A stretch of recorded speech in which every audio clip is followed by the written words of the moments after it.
जिंदगी खेलती भी उसी के साथ है जो खिलाड़ी बेहतरीन होता है। जिंदगी खेलती भी उसी के साथ है जो खिलाड़ी बेहतरीन होता है। दर्द सबके एक है मगर हौसले सबके अनेक हैं। कोई हताश होकर बिखर जाता है तो कोई संघर्ष करके बिखर जाता है। हेलो दोस्तों, आप सभी का स्वागत है आपका अपना यूट्यूब चैनल मैथ क्लासेस में। और मैं हूं रोशन यादव। आज हम लोग बात करेंगे क्लास 12 में एक नया चैप्टर के बारे में, जिस चैप्टर का नाम होगा स्पर्श रेखा और अभिलंब, जो कि एक्सरसाइज 16 में दिया है। तो हम लोग जानते हैं इसका थ्योरी, स्पर्श रेखा और अभिलंब में क्या थ्योरी है। उसके बाद हम लोग चैप्टर की ओर प्रस्थान करेंगे। तो देखिए यहाँ पे पहले हम जानते हैं स्पर्श रेखा की ढाल। इसका मतलब क्या हुआ, यानी कोई भी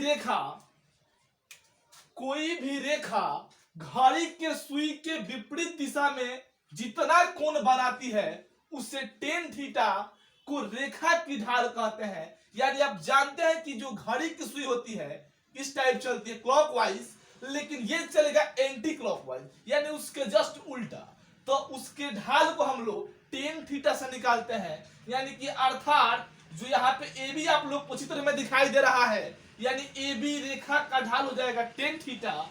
इसके बाद हम लोग समझते हैं dy बाई डी एक्स का ज्यामितीय अर्थ, geometrical means of dy by D x.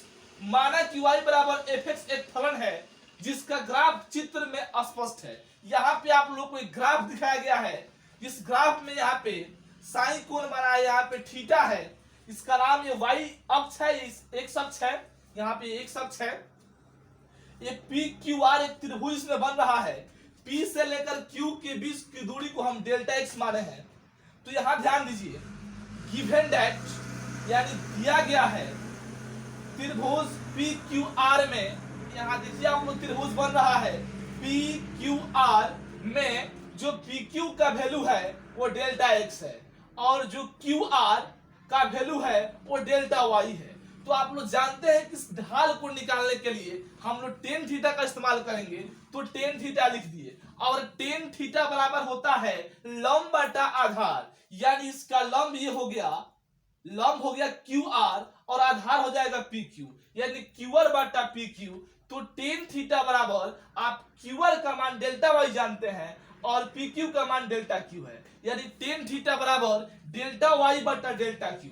अगर ये r p की ओर अक्सर बढ़ता है तो limit r tends to p tan theta बराबर ये हो जाएगा limit r tends to p। आप टेन थीटा का मान निकाले हैं डेल्टा y बटा डेल्टा x। ये देखिए r p हो या q साई की ओर अक्सर बढ़ता है तो यहाँ पे limit theta tends to psi tan theta बराबर हो जाएगा limit delta x tends to zero delta y बटा डेल्टा x, यानी टेन साई बराबर हो जाएगा dy बाई डी एक्स। चलिए यहां देखिए आप लोग, जिस प्रकार टेन थीटा का ढाल बताता है उसी प्रकार dy बाई डी एक्स भी रेखा की ढाल बताता है। यानी कि m बराबर टेन थीटा बराबर dy बाई डी एक्स। यहाँ पे एक बात आप लोग ध्यान दीजिए, दो वक्रों के बीच का कोण ज्ञात करना होगा तो उसका एक फॉर्मूला होगा m1 माइनस m2 बटा 1 प्लस m1 इंटू m2 बराबर टेन थीटा। लेकिन ये फॉर्मूला कैसे बना उसको सिद्ध करते हैं चित्र के माध्यम से। RS की ढाल m1 यानी थीटा 1 और QT, यहाँ देखिए QT की ढाल m2 बराबर टेन थीटा 2, बीच का कोण थीटा है। तो आप लोग एक बात जानते हैं कि त्रिभुज के बाह्य कोण सुदूर कोणों के योग के बराबर होता है। यानी त्रिभुज में जो बाहर के कोण होता है अंदर के कोणों के योगफल के बराबर होता है। यानी कि थीटा 1 बराबर थीटा 2 प्लस थीटा, यानी ये अंदर के कोण इस बाहर के कोण के योगफल के बराबर होगा। तो थीटा 1 ये प्लस में जाएगा माइनस में थीटा 2 बराबर बचेगा theta. Take tan both side, इसका अर्थ हुआ कि दोनों तरफ टेन लेने पर तो टेन थीटा 1 माइनस थीटा 2 बराबर टेन थीटा हो जाएगा। टेन ए माइनस बी का फॉर्मूला है, तो tan theta 1 minus tan theta 2 बटा 1 plus tan theta 1 into tan theta 2 बराबर टेन थीटा। अब अभी आप इसका मान लिखे हैं टेन थीटा 1 का मान m1 है माइनस टेन थीटा टू का मान m2 है बटा 1 प्लस m1 इंटू m2 बराबर टेन थीटा। यानी आपको इस पर क्वेश्चन हल करने को मिलेगा। आपको जब पूछेगा जब दो वक्रों के बीच का कोण ज्ञात करना हो तो उसमें m1 m2 का मान देगा, तो उस समय आपको यह फॉर्मूला याद होना चाहिए, टेन थीटा बराबर m1 माइनस m2 बटा 1 प्लस m1 इंटू m2।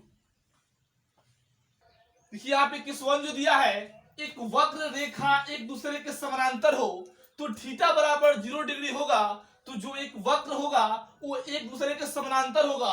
तो आप जानते हैं जब वक्र दो रेखाओं के बीच का कोण ज्ञात करना होता है तो फॉर्मूला होता है टेन थीटा बराबर m1 माइनस m2 बटा 1 प्लस m1 इंटू m2। जब थीटा का मान 0 हो तो टेन 0 का मान आप जानते हैं 0 हो जाएगा, m1 माइनस m2 बटा 1 प्लस m1 इंटू m2। जब क्रॉस मल्टीप्लिकेशन करेंगे तो 1 प्लस m1 इंटू m2 में 1 से गुना करेंगे, 0 से गुना करेंगे तो 0 हो जाएगा, और m1 माइनस m2 से 1 से करेंगे तो m1 माइनस m2 हो जाएगा। यानी m1 बराबर m2 बराबर के बाद जाएगा तो प्लस में हो जाएगा। नोट में यदि दो रेखाएं समानांतर होती है, यदि केवल यदि यहाँ थीटा का मान जब 0 हो और उस कंडीशन में m1 बराबर m2 आएगा। यदि जब थीटा का मान 0 होगा तो वहां पर फिक्स है कि दो रेखाएं एक दूसरे के समानांतर होगी, उस कंडीशन में m1 m2 के बराबर होगा। केस 2 में देखिए जब दो वक्र रेखाएं एक दूसरे के लंबवत हो तो थीटा बराबर वहां 90 डिग्री होगा, तो टेन थीटा बराबर m1 माइनस m2 बटा 1 प्लस m1 इंटू m2। तो यहाँ टेन 90 हो जाएगा, थीटा का स्थान पर 90 रख देंगे तो टेन 90 बराबर m1 माइनस m2 बटा 1 प्लस m1 इंटू m2। आप लोग एक बात जानते हैं, टेन 90 का मान होता है अपरिभाषित, जिसको बोलते हैं इन्फिनिटिव, बराबर m1 माइनस m2 बटा 1 प्लस m1 इंटू m2। इस इन्फिनिटिव को हम 1 बटा 0 लिख सकते हैं बराबर m1 माइनस m2 बटा 1 प्लस m1 इंटू m2। जब क्रॉस मल्टीप्लिकेशन करेंगे तो 1 प्लस m1 इंटू m2 में 1 से गुना करेंगे तो वही आ जाएगा 1 प्लस m1 इंटू m2 आएगा, और जब 0 में m1 माइनस m2 से गुना करेंगे तो 0 होगा, यानी m1 इंटू m2 बराबर -1।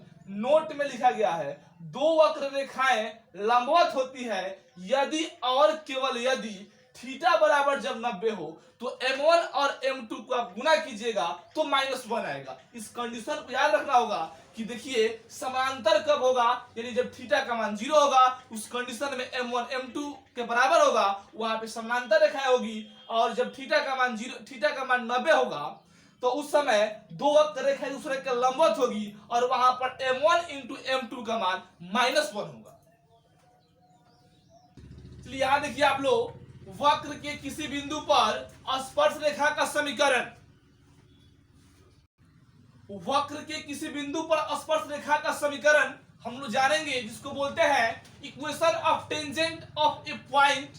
माना कि एक रेखा P बिंदु अल्फा बीटा पर गुजरती है, इस रेखा का ढाल m है, तो रेखा का समीकरण होता है y माइनस बीटा बराबर m into x minus alpha. इसको फिर से हम रिपीट करते हैं, आप लोग ध्यान दीजिए, y माइनस बीटा बराबर m into x minus alpha.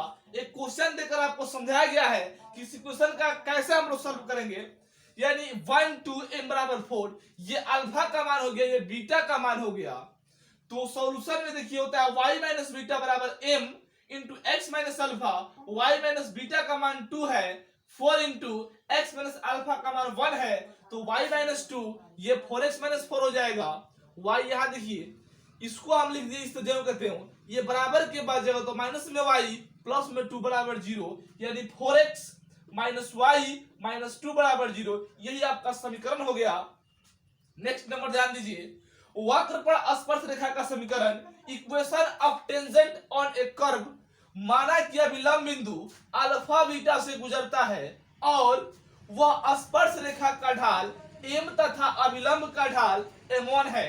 तो बताए थे अभी m1 इंटू m2 बराबर देखिए m इंटू m1 बराबर -1 हो जाएगा, तो इस m1 बराबर -1 बटा m, इस इक्वेशन में हम इसका मान रख देंगे y माइनस बीटा बराबर m1 into x minus alpha होता है। तो ये y माइनस बीटा बराबर m1 का मान आप फाइंड किया है यहाँ पे -1/m into x minus alpha, आपका ये भी एक फार्मूला हो गया।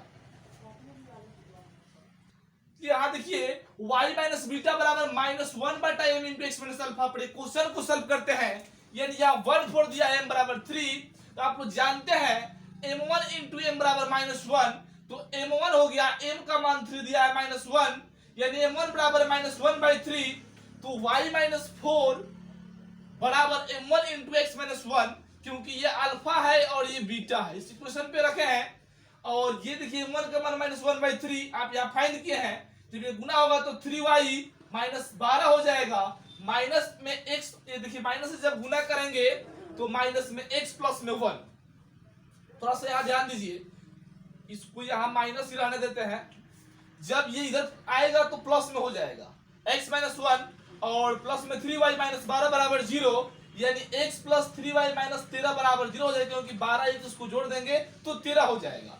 चित्र में स्पष्ट है कि y बराबर fx के एक वक्र पर PQ अभिलंब है, आप यहाँ देख रहे हैं PQ का अभिलंब है जो अल्फा बीटा से गुजरता है और जिसका ढाल m1 है। तो आप m1 इंटू m बराबर -1 जानते हैं, तो m1 into dy/dx eight alpha beta बराबर -1, जब m1 का मान निकालेंगे तो ये गुना में है तो भाग में जाएगा, -1/dy/dx एट अल्फा बीटा। अभिलंब का समीकरण y माइनस बीटा बराबर m1 into x minus alpha, यानी ये हो जाएगा y माइनस बीटा बराबर -1 और बाटा में इसको लिख देंगे dy/dx एट x बराबर ये हो जाएगा alpha beta into x minus alpha. यही आपका फॉर्मूला रहा।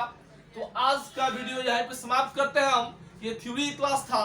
अगर आप लोग को ये वीडियो अच्छा लगा हो तो इसको लाइक करें, कमेंट करें और ज्यादा से ज्यादा अपने दोस्तों के पास इसको शेयर कीजिए। अगर पहले बार आप लोग हमारे चैनल पर आए हैं तो इस चैनल को सब्सक्राइब करके बेल वाले घंटी को प्रेस कीजिए। Thank you so much.